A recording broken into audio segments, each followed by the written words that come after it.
नमस्कार. तुम्ही तूप कसे करायचे ते अनेकदा बघितलं असेल, परंतु तूप रवाळ कसे होते ती बघा. मी कोणता पदार्थ त्याच्यात टाकलाय.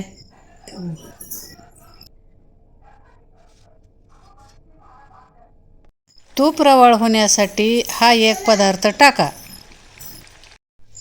किचनमध्ये आले आणि फ्रीज उघडून बघितलं तर अरे हे पातेलं तर कशाच आहे म्हणून बघितलं उघडून तर पातेलं गच्च भरलेलं होतं. मला वाटलं दूध आहे काय की.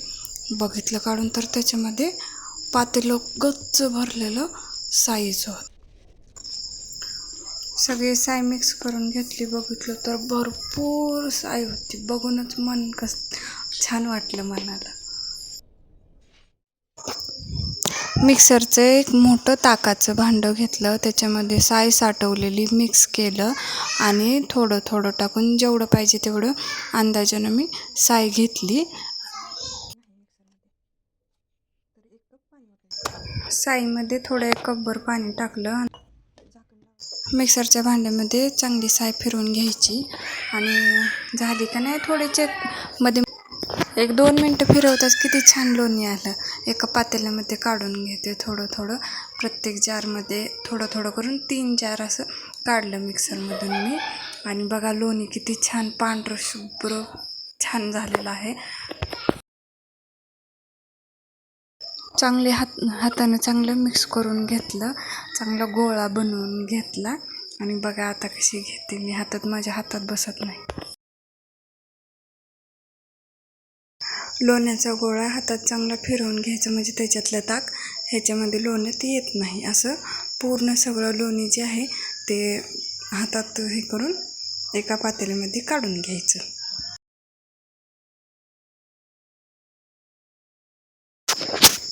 एका पातेल्यात काढून घेतलं आणि त्याच्यात स्वच्छ जोपर्यंत पाणी स्वच्छ निघत नाही तोपर्यंत लोणी धुतरायचं म्हणजे लोण्याचा किंवा तुपाचा वास येत नाही.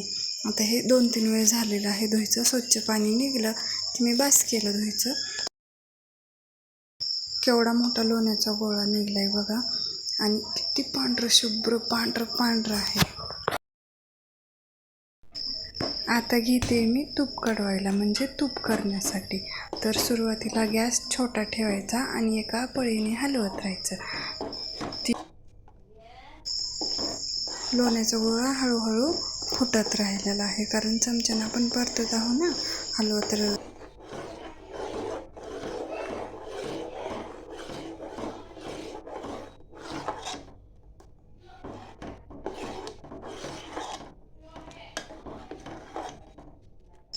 हळूहळू लोण्याला अशी उकळी आल्यासारखं होतं. मग ते आपण सारखं फिरवत राहायचं म्हणजे जेणेकरून ती बाहेर पडणार नाही.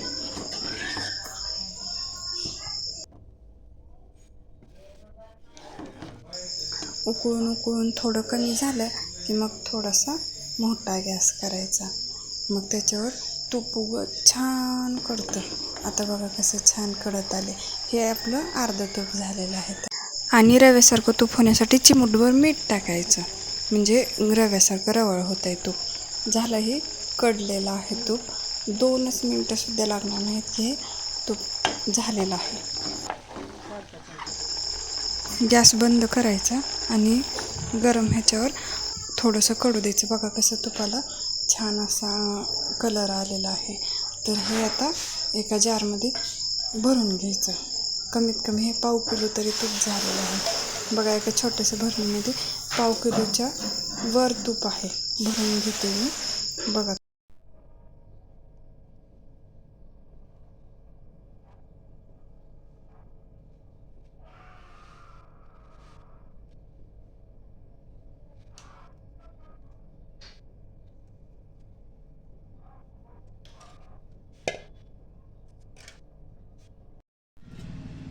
एका अर्धा तासाने डब्यातलं तूप उघडून बघतो तर काय रव्यासारखं भगऱ्या रवाळ झालेलं होतं. ते बघून असं वाटायला की आत्ताच मस्तपैकी दूध तूप भात खावा असं त्याच्यासोबत. व्हिडिओ आवडल्यास लाईक, शेअर अँड सबस्क्राईब नक्की करा.